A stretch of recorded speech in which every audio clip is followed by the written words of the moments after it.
So hey y'all, I'm back with another video. So tonight's video is yet again another Chioma Chats video podcast edition. So by the title, we're going to be doing another compilation video. I just wanted to say, yes, I've been late on certain topics, but I've been out of the country for like the past month. So I just got back like less than a week ago. So yeah, I'm sorry for being late, but there was barely anything I could do with the in and out connection while in Nigeria. I know what to do next time I travel there, but MTN was not feeling me. Also, please make sure you turn on your notifications if you haven't already, because YouTube definitely likes to play with people. And thank you to the people that just check back to see if I've posted. So on the docket tonight, we have some good topics. First up, R&B singer and YouTuber Queen Naija discusses waiting 10 years for marriage with her boyfriend and baby daddy Clarence NYC. These two basically blew up on YouTube a while ago. It's actually been a very long time, and they've been together for probably 5 or 6 years, and they share one kid together. They answered a question doing a Q&A talking about how long is too long to be boyfriend and girlfriend or even engaged. This was interesting because you can see the difference in their answers, and it brings up the question about people in relationships who wait for marriage or are overstaying their time versus their partner who may not be ready or just simply doesn't want to. And second and last for tonight, Erica Banks, a female rapper out of Dallas, Texas, trends as her new BBL looks rampantly rambunctious, and y'all, it looks uncomfortable. Erica Banks is on BBL number 2, and I can't believe that she would do this to herself. These girlies in music and social media are actually breaking my heart at this point, and I'm so interested to see how these body modifications will look later in life. On the other side, Instagram influencer and former Bad Girls Club TV star Winterr Blanco gets emotionally candid on her experience with body modifications as she is struggling with her veneers. She has really seen the downside of why getting work done can go so left, and it's just really unfortunate that women of today feel the need to alter themselves for a social standard and don't really think about the real deal aftermath of their choice and their perception of modern day beauty. So y'all know what to do. Number your stories, leave a comment. I'll try to read all of them. So without further ado, let's get right into this video. So our first story talks about Erica Banks, who is a female rapper out of Dallas, Texas. And Erica Banks is most notably known for her song Bust It that went viral a few years ago. The song really became a TikTok challenge, and it literally took Erica from an up-and-coming artist to somebody who people pretty much know in the mainstream. Now, I wouldn't say that she's the biggest rapper, but I definitely think people know Erica Banks. Now, I'm not gonna lie, I think Erica Banks is actually a really good rapper. Her subject matter may not be something I always want to hear, but when it comes to flow, cadence, energy, and even some of the bars, I think she has it. I think with Erica Banks, she's signed to a label that was already controversial, and she's kind of been repackaged as a Meg Thee Stallion 2.0, and I feel like that didn't serve her any benefit. Had she come out with a more original, or at least not trying to be tied to Meg Thee Stallion, I think she would have a lot more success, or at least perceived as her own individual. And I only say that because if you're trying to be like someone else or everybody else, it can serve to your detriment, especially when individuality is what consumers are looking for these days. So with that, she's one of the people who wants the female rapper aesthetic package. And again, I've talked about this so many times, so we know what that is. Like, do I really have to say it? But part of that package and aesthetic is having a curvaceous body, specifically a BBL. Now, I'm only restating what a BBL is because I get new viewers every time saying that they don't know what that is. But I feel like at this point, everybody knows what a Brazilian butt lift, also known as a BBL, is. And that's where they take the fat from different areas of your body, most prominently your arms, back, stomach, and they shape it and put it in your hips and your butt to give you an hourglass shape. And Erica Banks kind of held off on this for a little while until she didn't. I understand the pressure maybe from social media, but from a lot of these record labels that have been trying to have their own version of a female rapper who can compete with what was mainstream. But I can add that I feel like this is truly dying out. Let me know what y'all think, but I feel like the general public isn't really mesmerized by the whole female rapper aesthetic anymore. I think we still like female rappers, but I think we're on a crossroads where we're searching for something new that isn't heavily based on looks and sex appeal. But I do think it still works for some people who either got in early and established an audience when it was still kind of new and popular, and I still think there would be more people that kind of slide in there. Somebody like Glorilla, who when she came out, she didn't really have the stereotypical female rapper look or sound. I feel like that helped her blow up as well as stay relevant because it is something that is different. But Erica Banks got the BBL, and I'm not gonna lie, her first BBL actually looked really good. And I remember seeing people in the comment sections of different blogs that actually said, hey, it looks good on her and it did her justice. And it's very seldom that you get people saying, wow, a BBL actually looks nice. And I think it's for two reasons why a lot of people don't give BBLs that credit. One is it's played out, we've seen it so many times. And two, we're at a point where seeing the aftermath of what a BBL or body enhancements look like after some time, in a lot of cases, is not really that pretty. So So Erica Banks had the first BBL. She's gassed up. She can't stop talking about it or showing it. And again, it actually really fit her. And I think it's because she had a thicker frame to begin with. So it's not like she was one of those girls who were on the more slim or thin side trying to have this big butt that doesn't match their body. With her, it actually looks like it could be natural. But then she recently decided to get a second BBL where now it's definitely giving blow up doll fake and it's just way too much. Check out this footage from one of her most recent performances.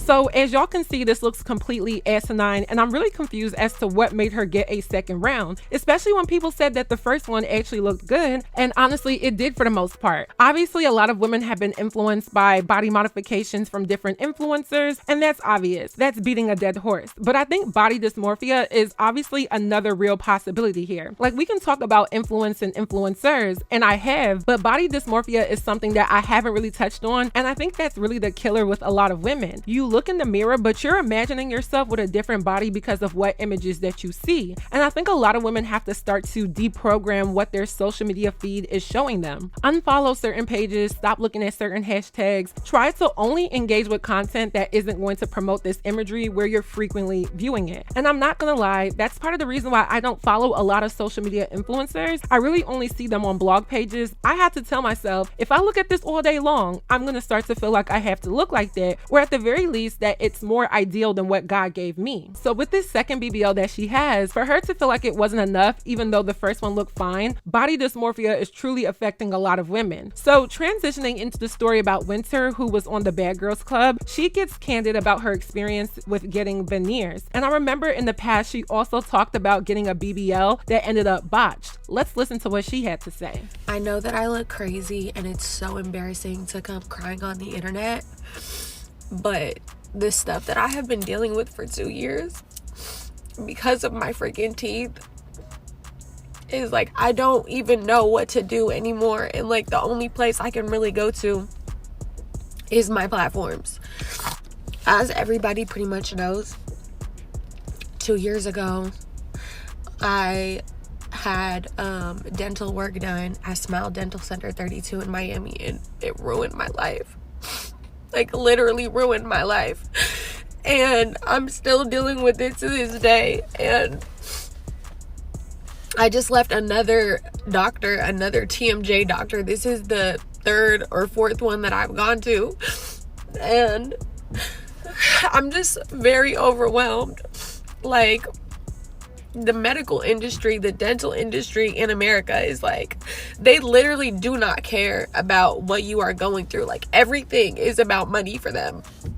And like, I understand, like, people have to get paid, but it's like, the fact that like I can't do anything. Like, I can't use insurance. I can't do anything. I've already spent $80,000 pretty much on this whole situation in 2 years. And I go to another TMJ doctor because I have severe TMJ now because of the veneers that Smile Dental Center did. They lost my bite. I have severe TMJ. I got my teeth redone. It didn't fix it. That was another $30,000. It's just like, I just had an appointment and like, you know, they're telling me like, okay, we could do this, and it, you know, it could be a big money pit, and, you know, it could be, you know, another 80K, and, you know, it might not work. Like, I spent so much money with so many doctors just praying that something works for me, and nothing works. Nothing ever works.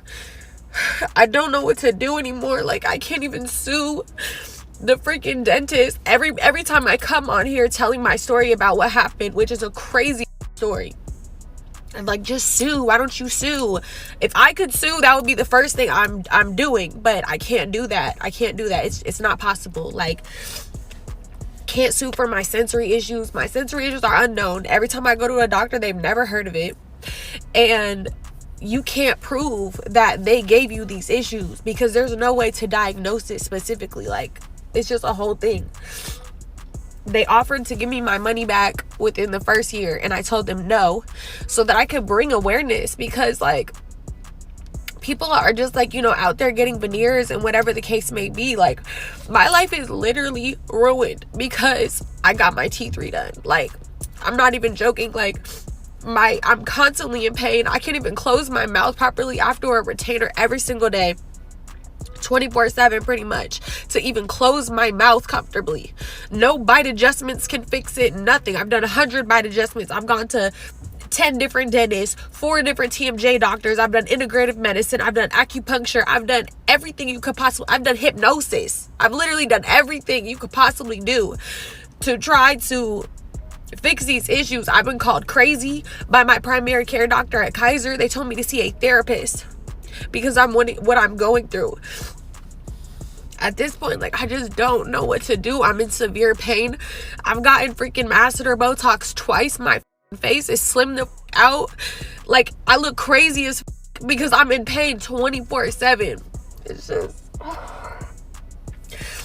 I guess my only thing is just don't get veneers and know that like something like this can ruin your life, like literally. And quite frankly, I'm not giving nobody else 80 bands. Like, no, I'm not doing it. Like, the fact that these people are so like, just everything is so money driven, and like, I understand, but it's like, this is like really medical for me. Like, why does nobody care about people in chronic pain without you having to spend 80 bands twice? Like, that's crazy as to me. So this was very thought-provoking, emotional, and just outright cautionary for anybody that could watch this, having cosmetic work done and so forth. Some things that she hit on was the fact that she's in pain, she can't close her mouth correctly, she has to wear a retainer every night, her jaw hurts, she's been to so many different TMJ doctors, which is teeth, mouth, and jaw, and the doctors really can't do that much because this is a nervous system issue where she has excruciating discomfort due to the veneers. And I'm not gonna lie, teeth pain is no joke. People used to say like, oh, braces hurt, and then when I got Invisalign, that second week, I didn't want anybody to talk to me. My mouth hurt so bad. I didn't want to open my mouth. I didn't want to eat, nothing. There's nothing more painful than mouth or oral pain. It's like it goes to your brain and it just affects your whole body. I got Invisalign. It was a very good decision for me. If you're thinking about getting straighter or whiter teeth, just save your money and get braces or Invisalign. I mean, it's still expensive, but it's not as expensive as veneers. Just get the metal braces, which I wish I would have gotten, but Invisalign worked great, and I have a great smile now that I'm very confident about it. Here's what my teeth looked like before when I'm watching myself back as someone who's in the media and I'm showing my face and I'm talking, so you're directly looking at my mouth, and it wasn't insecurity. So I get it, but I think there's different ways to channel your insecurities without really risking really bad side effects. And I feel like veneers are the most unnecessary cosmetic thing to do. Most people are born with teeth. They have a full set, whether it's straight or white or whatever. At the very least, it's your own teeth. And fake teeth is not necessarily for vanity. It really does no real favors unless you genuinely need them. Veneers are usually for people who have permanent teeth loss, and it's not really supposed to be cosmetic, but it became that way because of social media showing celebrities having this quote unquote perfect smile. I feel like at this point, Winterr might just really have to get them removed and maybe get some dentures permanently put in, or go through some type of holistic therapy to help her. But it seems like she's exhausted every single option and spent so much money that I get her frustration of not wanting to spend more money. I mean, it was a bad investment overall. And that's the statement. Getting all of this done does come with a huge risk, and we're at a point where we're seeing that come into fruition with a lot of different people. It's crazy that we're living in a time where we are seeing people have the side effects of all these surgeries. Winterr video just popped up on my TL about her explaining her pain with the veneers, and I'm like, everybody got influenced to get veneers and to get at least their body done and their face done. And now everybody is talking about how they regret it or like the side effects of it. And it's sad because you can't reverse a lot of this stuff. Like, once you get it done, you got it done. Like, the influencers are starting not to like what they got done, but it's like they influence a lot of people on the internet to get it done because they have that much influence. Like, if all of this is happening now, in the next 20 to 30 years, there are going to be a lot of cases. And sad to say, the only thing the doctor can tell you is that it's like, oh, well, like, we told you that this is permanent, we can't reverse it, and all this other stuff. But they are never going to support you just being natural. They're never going to support you just having your regular teeth and you come in and get a filling. They're not going to support you having your regular body just because they make money off of it. Like, at the end of the day, it's a business. So that marketing going to always be there, even if the side effects are new. Like, they can, of course, learn from it, like the doctors can. But at the same time, it's just like, y'all are playing with people's health and lives.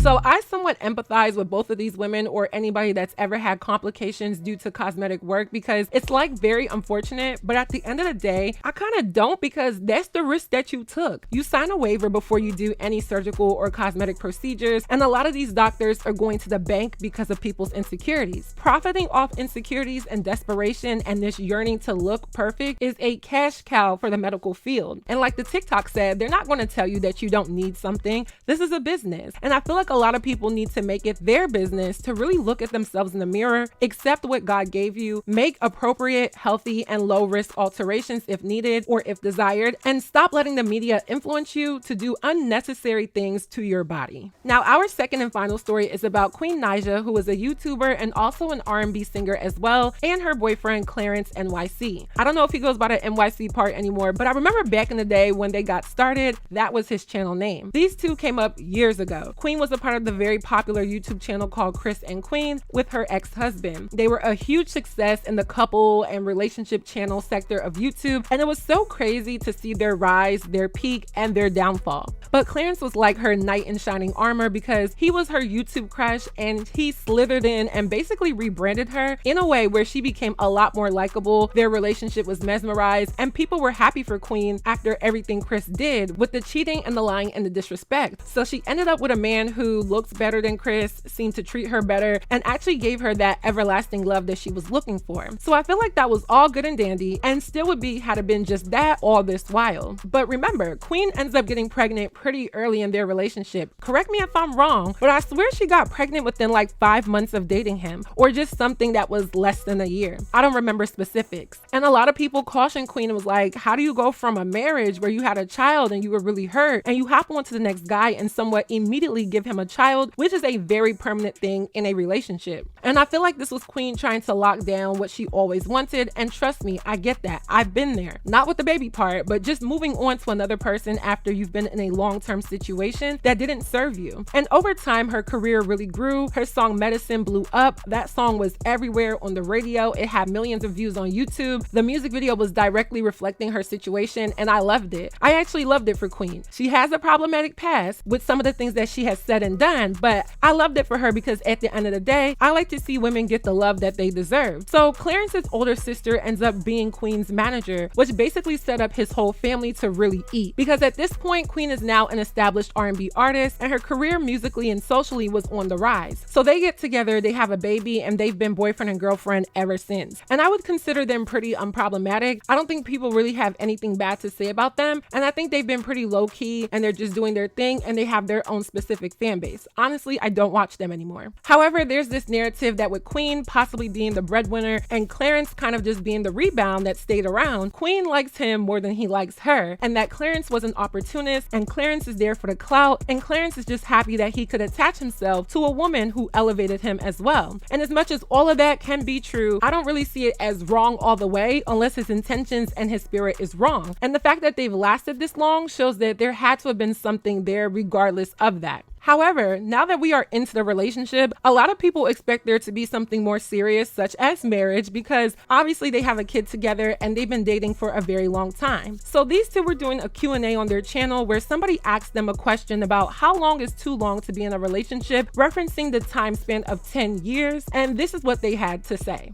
Next question. Boyfriend of 10 years, not asking to marry me. We've been living together for 4 years. After 10 years? 10 years? 10 years is fake crazy. One of those that ain't talk about me. 10 years? After 10 years, and y'all been living together for 4 years, so y'all do have experience with living together. What you gotta say about it? I wanna hear your take on it first. I mean, you should probably have a conversation or maybe see if he has that maybe in his head, or is he planning to do it or not. I don't know. Maybe there's something stopping him from doing it. Maybe you need to communicate with that. Like, 10 years is a pretty long time. That's pretty long. Yeah, maybe y'all should to go to like therapy or something and see if like what exactly is stopping him. If you've been doing everything you could do, honestly, I just feel like a man knows. I just feel like he knows. He knows if you like. What would you do in that predicament? I would leave. After 10 years? Yes, I definitely leave. 10 years is crazy. It is because. What if she's like 48? 48? Like, what if she's like 48? You don't know how old that lady is. Babe, your life is not over at 48 or 50. I've seen 50-year-old women. J-Lo is past 50. Like, it's beautiful women out there. You can still get yourself together. It's never too late. I don't think it's too late. Nah, it's never too. I'm not saying it's too late. I'm just saying I think that would make it a little more difficult. Yeah, you just don't know what predicament she's in, because you gotta understand, in order to put yourself in her shoes, like, you're saying it easy, like, oh, I would leave, but she hasn't left, obviously, because she's been there for 10 years. So she's not leaving for a But if that's reason. something that you genuinely like really want, and if you find out that your partner like has no, first of all, like he said, see if he has intentions of doing it. Have y'all ever talked about it? Like, he might not. I'm not gonna lie, he might not. 10 years, he might not. Yeah, but if that's something that you want, but maybe he doesn't want, then maybe you need to break up with your boyfriend to find your husband. 10 years, yeah, 10 years. He might not have it in mind. I'm not gonna lie. 10 years is crazy, I'm gonna be honest. Might not have it in mind. Yeah. Sweetheart. You think after 10 years, like...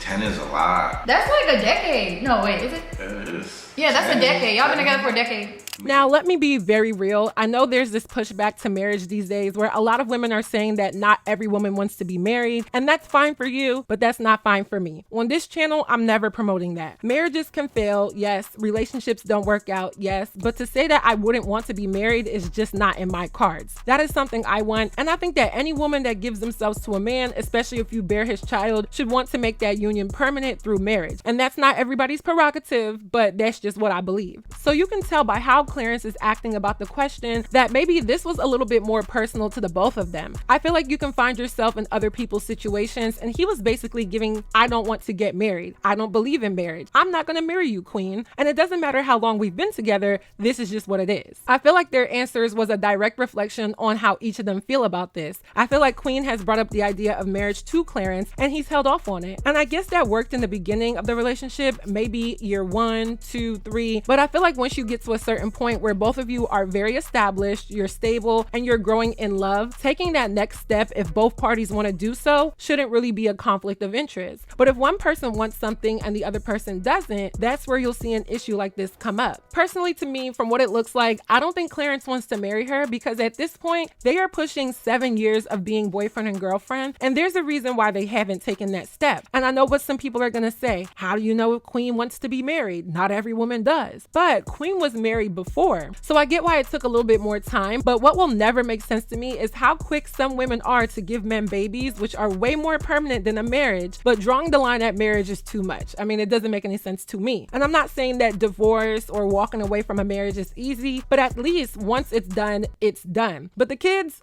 are forever. I think Queen has always struggled with self-esteem, and I think that's why you have to have it and have firm intentions and standards of what you want in a relationship that are expressed in the beginning. That way you're not just rolling the dice on the course of the relationship. I'm in a relationship now, and I remember at the very beginning, we definitely talked about what we wanted out of the relationship and the future of ourselves, goals, and what exactly the relationship is. Because there's different types. Some people just want somebody to call a boyfriend or a girlfriend for a little while, having good sexual relationships, but don't see themselves marrying one another, maybe like a practice run, if you say. And some people do want to be married and eventually get to that altar. I feel like with these two, it's been a long time coming, and they're really gonna have to have that conversation and decide where their relationship is going. Obviously a personal conversation, because it doesn't seem like they're on the same page and it seems conflicted. And I know it's just a 2-minute clip of a YouTube video, but a lot of blatant energy and perspectives could be read from not only their body language, but what they were actually saying. Queen, all I can say is stand your ground on exactly exactly what you want. Remember that you're an individual outside of a relationship, and make a decision that is best for you, your kids, and your future. So that is it for this video. I hope you all enjoyed. Please let me know your commentary on my commentary down below. What do you think? What do you know? Let me know. If you haven't already, go stream all of my music. It's out on streaming. And of course, we have Afrobeats and Amapiano music coming this summer. Stay tuned. And lastly, don't forget to follow me on all of my social media networks, and I will see y'all in my next video.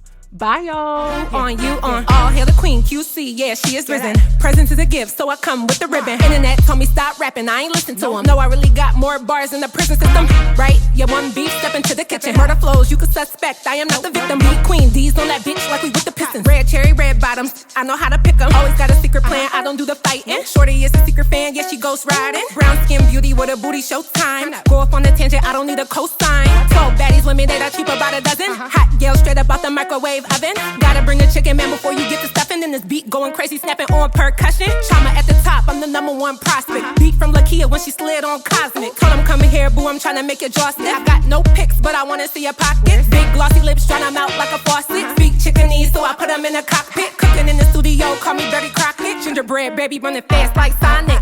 It's commendable, was a ceremony, but now it's a festival. New money now, so you gotta move a decimal. Presidential suite, and it's looking all congressional. I'm so delectable, pull your queen card, cause mine is a collectible. Better mind your business and stay off my genitals. Probably make them high, cause my body's like an edible. Wait, let me stop, cause I'm trying to be professional. Damn.